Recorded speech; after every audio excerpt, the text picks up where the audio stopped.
Bonjour tout le monde, bonjour les amis, bienvenue chez Daddy Academy. Nous sommes là ce soir euh, pour finaliser la partie théorique. Comme vous le savez, il y a quelques semaines, on a commencé à parler un peu de la structure d'Active Directory. Aujourd'hui, nous sommes sur la troisième partie. Si vous vous rappelez bien, la semaine dernière, on avait parlé de quoi? Si vous vous rappelez, on avait parlé de l'unité d'organisation. On avait parlé du schéma, on avait parlé encore de la partition. Ceux qui n'ont pas suivi ce cours, je vous demande encore de revenir sur la partie 2-3 pour mieux assimiler ce cours avant de continuer ici. Donc aujourd'hui, ça sera notre dernière partie sur tout ce qui est lié à la théorie, parce que comme je vous le disais la semaine passée, j'aurais souhaité vraiment partager avec vous quelques notions théoriques avant de vouloir encore continuer sur tout ce qui est de la pratique. Comme vous le savez, l'informatique, ce n'est pas trop de bavardage, c'est de passer directement à l'action. Mais si je suppose que, comme j'ai dit que c'est du from crash, donc c'est de zéro. On va commencer de zéro, donc je suppose que personne n'y connaît. Maintenant, après ce cours-là, on fera maintenant tout ce qui est lié à la pratique. Tout ce qu'on a vu en théorie, on le fera en pratique. Bismillah. Maintenant, on va continuer. Voilà. Aujourd'hui, ça sera tout ce qui est de la structure Active Directory. Ça sera la suite de la fin. Théorique, hein? C'est la théorie.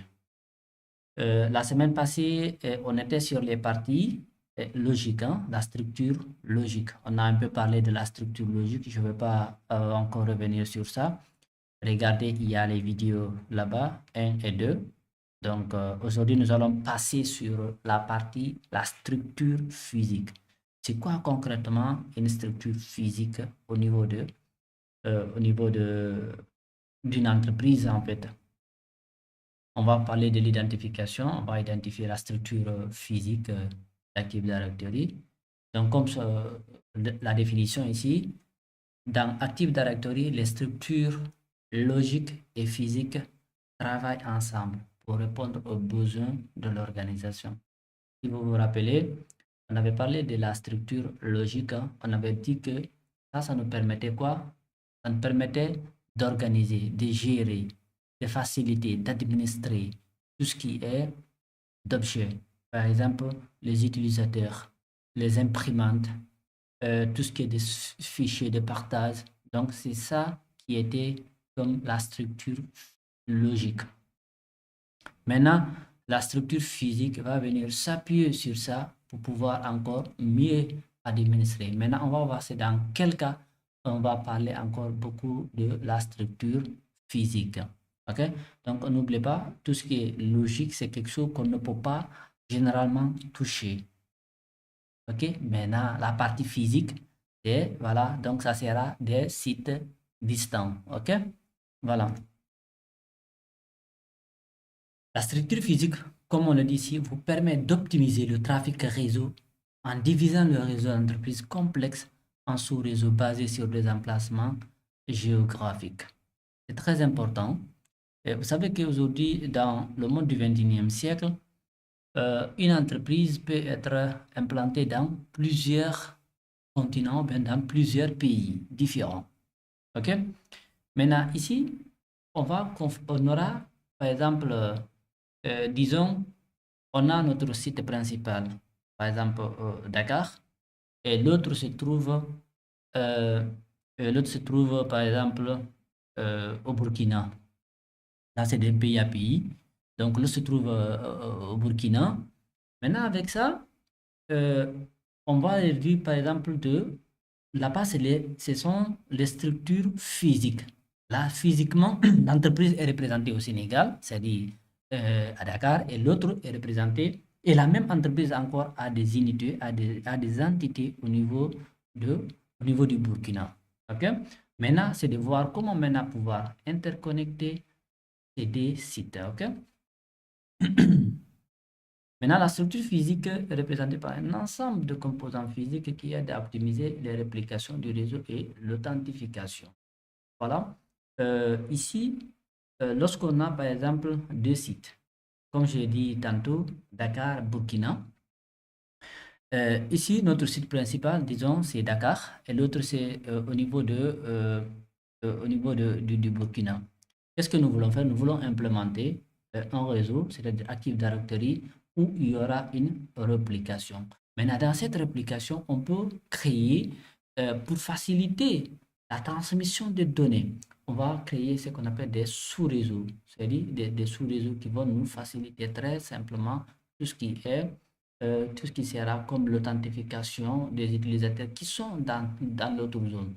Généralement, dans le cas où on implémente ça, lorsque des sites, on a plusieurs utilisateurs, donc ils ne peuvent pas être à distance sur un même site. Donc, sur l'autre, on va essayer de configurer. Donc, maintenant ici, les composants de la structure physique sont, on va parler, il y a le contrôleur de domaine, il y a le site, il y a le serveur ici, c'est-à-dire un serveur de catalogue global, hein? Même si je n'ai pas bien écrit ici, un serveur de catalogue global. Euh, on a le contrôleur de domaine en lecture seule, qu'on appelle généralement le ROD, c'est-à-dire c'est du Read Only Domain Controller. Ok, généralement c'est en anglais, hein, comme vous le savez, tous les termes informatiques c'est anglais, donc français là, c'est pas ça aussi. Maintenant, on va voir c'est quoi un contrôleur de domaine, c'est quoi un site, c'est quoi un serveur GC et le ROD C. Voilà, maintenant, on dit ici un contrôleur de domaine, hein. On avait généralement parlé de ça, contrôleur que c'est un contrôleur de domaine représente un ordinateur exécutant notre système d'exploitation. C'est là où est installé complètement notre système d'exploitation. Par exemple, un Windows Server 2008, 2012, 2019, là où ce OS-là, c'est-à-dire le système d'exploitation, là où il est installé, ça qu'on appelle notre contrôleur de domaine. Si vous vous rappelez, nous, on avait déjà fait une installation de notre serveur. On avait vu ça lors de notre premier cours. OK? Maintenant, lors de ce premier cours, on a installé ça. Mais nous, on était sur quoi? On était sur une machine virtuelle. Et cette machine virtuelle représentait notre contrôleur de domaine. OK? C'est comme si c'était notre serveur physique. On a dû installer ça parce que voilà, il nous fallait ou pouvoir tester ça. OK? Donc, comprenez très bien que ça, c'est notre contrôleur de domaine. Donc, ce contrôleur de domaine va nous permettre, en quelque sorte, de stocker en fait, les informations sur le domaine auquel il appartient. Ces informations sont stockées sous la forme des répertoires. De plus, il valide les ouvertures de sessions, les utilisateurs, les stocks, tout ce qui est de la sécurité. Donc, c'est lui, en quelque sorte, le contrôleur de domaine, il détient en quelque sorte. OK? Si ça c'est compris, on va continuer un peu sur le site. Comprenez, accrochez-vous bien, c'est de la théorie, bien vrai, parce qu'il faut la théorie pour mieux assimiler la pratique. OK? Un site, c'est quoi? Un site représente un groupe d'un ou plusieurs sous-réseaux de protocoles Internet IP. Les sous-réseaux réduisent le trafic réseau et sont connectés les uns aux autres à l'aide des liaisons de réseau, étant dit le WAN. On fera aussi des cours réseau hein, pour expliquer ce quoi le WAN, ce quoi le LAN, ainsi de suite, ainsi de suite. OK? Maintenant, on va voir juste un schéma. On va voir notre schéma ici. Notre schéma, vous le voyez, et vous voyez ça ici, j'ai pris juste un exemple hein, où on a notre premier site ici. Donc, j'ai pris Montréal. On a notre site qui est là, premier site qui est là, qui va essayer d'envoyer les informations au niveau de notre deuxième site au niveau de Toronto. Donc, vous avez vu ici, on configure quoi? On va configurer ce qu'on appelle ici des sous-réseaux. Donc, le trafic, c'est-à-dire l'arrêt en main. Maintenant, eux, ils vont communiquer à travers un routeur qui est là. Et celui-là aussi, on a un sous-réseau on verra tout ça, comment configurer un site. Par exemple, par exemple, je prends en quelque sorte, si je parle de site, on verra ici, ce que je dois être. Ok, on va voir ça. Voilà, si je viens ici, par exemple, on verra comment configurer un site. C'est-à-dire, le site ici va nous permettre, excusez, je vais revenir juste ici. Ici, par exemple, notre site principal, c'est quoi? Ici, toutes les données sont là, tous les utilisateurs sont là. Nous voulons que tout ce qui se trouve ici, ça se replique à ce niveau-là, au niveau de Toronto, mais en passant par notre sous-réseau. Ok, le sous-réseau qu'on va configurer. Ici, on mettra peut-être une machine Linux pour pouvoir créer tout ce qui est de sous-réseau là, la communication entre les deux sites. Donc, sachez que là, c'est de la théorie, mais lors de la pratique, on comprendra exactement comment créer une réplication.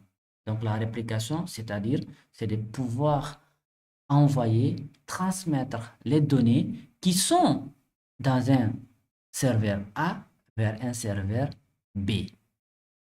La réplication, elle est aussi importante. Ça permet aussi de gérer tout ce qu'on appelle aussi de la haute disponibilité, la redondance. Ok? Lorsque l'autre serveur tombe en panne, donc cela veut dire que l'autre pourra reprendre le relais aussi. Donc, il y a beaucoup d'avantages au niveau de cette réplication. Donc, ici, dans notre cas, ici, on a plusieurs utilisateurs qui vont se connecter à notre contrôleur de domaine. Maintenant, on peut créer notre site ici et la réplication se fera pour que ces gens-là puissent se connecter facilement en passant par notre sous-réseau. Maintenant, par exemple, si on vient ici, si on vient ici, là, si je parle de site, on verra comment concrètement configurer tout ce qui est de site Active Directory. OK? Donc, vous voyez ici, on aura ici, vous voyez, on va le site, on va le sous-réseau. C'est à partir de là, on va créer tout ce qu'on appelle ici, si je viens à ce niveau-là, vous voyez, ici, on verra maintenant comment interconnecter les deux succursales. OK. Si ça c'est compris, donc, comprenez, un site est créé pour optimiser la bande passante entre les contrôleurs de domaine séparés physiquement en répartissant le trafic sur la base du sous-réseau IP. Ça nous permet aussi de faciliter, d'alléger déjà la bande passante. Pour ne pas que, en fait, lorsque on fait de la réplication, lorsque les sites sont configurés, nous perdons, il y aura une latence en fait, du réseau. Donc, lors des transmissions des données. Donc, on fera dans la pratique, on va configurer un premier serveur, un deuxième serveur et essayer de créer des objets à ce niveau-là et voir comment ces objets seront répliqués à ce niveau-là. OK? Après cela, nous allons continuer sur le serveur de catalogue global. Ça, généralement, on a un peu parlé de ça lors de nos cours précédents, mais je fais juste une petite théorie ici pour introduire cela. On l'appelle généralement GC1, donc un serveur GC, c'est-à-dire un catalogue global, fait référence à un contrôleur de domaine Windows configuré avec le rôle de serveur de catalogue global. On verra encore comment, généralement, sur le premier contrôleur de domaine devient le catalogue global. OK? Donc, celui-là, il possède une réplique complète de tous les objets dans AD pour un domaine haute et une réplique partielle de tous les objets dans AD pour tous les autres domaines de la forêt. Donc, lorsqu'on va configurer un serveur de catalogue global, c'est comme si encore on a une réplication de tous les objets des fichiers qui sont là-bas. Donc, on a parlé ici des forêts. Si vous vous rappelez, notre dernier cours portait sur les forêts. Allez-y sur ça, vous allez voir exactement c'était quoi le forêt. Notre serveur de catalogue global, vous le savez aussi très bien que donc celui qui va détenir ce qu'on appelle le schema master, le domaine name master, le primary domain controller, c'est-à-dire le PDC emulator, le read master et l'infrastructure master. Et ça, c'est très important. Lorsque, par exemple, on va parler de la migration, lorsque vous voulez migrer, ce sont ces objets-là que vous devez essayer de les migrer. J'ai déjà fait un cours comment faire la migration de Windows 12 vers Windows 19. Donc, pour ceux qui s'intéressent à ce cours, ils peuvent aussi revenir un peu derrière pour revoir ce cours-là. OK? Ça, ce sont des objets. Donc, tout serveur, tout catalogue global, serveur de catalogue global qui détient ces rôles-là, ça, ce sont des rôles. Hein. Ici, on a le schema master, le domaine name master. On reviendra sur tous ces rôles-là. Sur tous ces rôles-là pour mieux les expliquer. Ok? C'est quoi? Quel est le rôle de chaque? Quel est le rôle ici? Bon, pour ne pas faire la tautologie, pour quel est le rôle de chaque rôle ici? Donc, quel sera le rôle que va jouer le schema master, le domaine name, ainsi de suite, ainsi de suite. Ok? Voilà. Donc, comprenez que la mise en œuvre d'Active Directory avec le serveur de catalogue dans un environnement d'entreprise nécessite, retenez bien que le contrôle de domaine assume différents types de rôles. C'est ça, ces rôles-là. Il assume différents types. Il doit assumer ce rôle-là. Il soit exactement un GC. OK? Voilà. Et ici, on va continuer sur notre presque dernière partie. notre dernière partie, de contrôler le domaine en lecture seule. Ça, c'est introduit en 2008, qui permet généralement, lorsque vous avez des sites où, comme on le dit ici, la sécurité physique, elle n'est pas très bien garantie. Donc, c'est de pouvoir créer en quelque sorte ici une autre. C'est comme si, en fait, on créait aussi une autre application, mais sur ce rôle-là, là, on n'a que seulement ce qu'on appelle une lecture seule, en fait. Vous comprenez? C'est seulement une lecture qu'on aura là-bas. Donc, sur celui-là, on ne peut pas, par exemple, on peut juste le lire, mais on ne peut pas écrire sur ce serveur-là. OK? Ça permet en quelque sorte aussi, tout ça, c'est de créer ce qu'on appelle la redondance, la réplication, qui est un peu beaucoup plus simple. Mais généralement, c'est dans un cadre où on n'a pas trop confiance à la sécurité physique de l'emplacement. OK? Donc, ici, aujourd'hui, on va s'arrêter ici. On aura terminé avec les différents cours de théorie. J'espère bien qu'on a quand même un tout petit peu assimilé ce qu'on a dit ici. Et j'espère que ça a été quand même un peu intéressant. On reviendra maintenant sur proprement tout ce qui est maintenant du DNS, vous voyez ici du IIS, hein, de ADRMS. Hein. Tout ça, c'est des choses qu'on pourra configurer pour savoir exactement comment ça fonctionne. OK? Ça, c'est pour le certificat. Ça, ADD, ça, c'est le principal contrôleur. Hein. Et donc, voilà, on aura aussi le ADFS, hein, pour tout ce qui est de fichiers. Donc, vous savez que c'est celui-là qui nous permet aussi de partager le répertoire 6 volts. OK? Le répertoire 6 volts. On verra comment créer un certificat pour un utilisateur, comment créer un certificat pour, euh, pour, euh, pour une machine. Hein. On dit que par exemple, on a créé un certificat pour ce type de machine-là. Donc, il a un certificat qui est valide. Lorsque le certificat n'est pas valide, donc ça aussi, il ne marche pas.